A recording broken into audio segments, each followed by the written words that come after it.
சென்னை உள்ளகரம் எம்ஜிஆர் தெருவில் அமைந்துள்ள ஸ்ரீதேவி கருமாரியம்மன் ஆலயத்தில் ஆடி மாதத்தை முன்னிட்டு 42ஆம் ஆண்டு ஆடித்திருவிழா நடைபெற்றது. சென்னை உள்ளகரம் எம்ஜிஆர் தெருவில் அமைந்துள்ள ஸ்ரீதேவி கருமாரியம்மன் ஆலயத்தில் 42ஆம் ஆண்டு ஆடித்திருவிழா வெகு விமரிசையாக நடைபெற்றது. இந்த ஆலயத்தில் காலை முதல் கணபதி ஹோமம் தொடங்கி பெண்கள் பால்குடம் எடுத்து கோவில் நிர்வாகிகள் காப்பு கட்டி விரதம் இருந்து பக்த கோடிகள் அனைவரும் ஒன்றிணைந்து ஸ்ரீதேவி கருமாரியம்மன் ஆலயத்தில் கூழ் ஊற்றும் நிகழ்ச்சி நடைபெற்றது. அதனைத் தொடர்ந்து அம்மனுக்கு மலர்களால் அலங்கரிக்கப்பட்டு பட்டாடை உடுத்தி வான வேடிக்கைகளுடன் வீதி உலா நடைபெற்றது.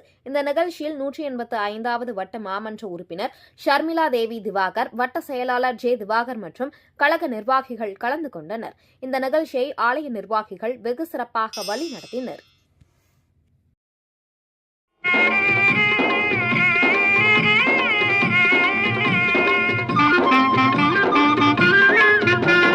தாயே கருமாரி எங்கள் தாயே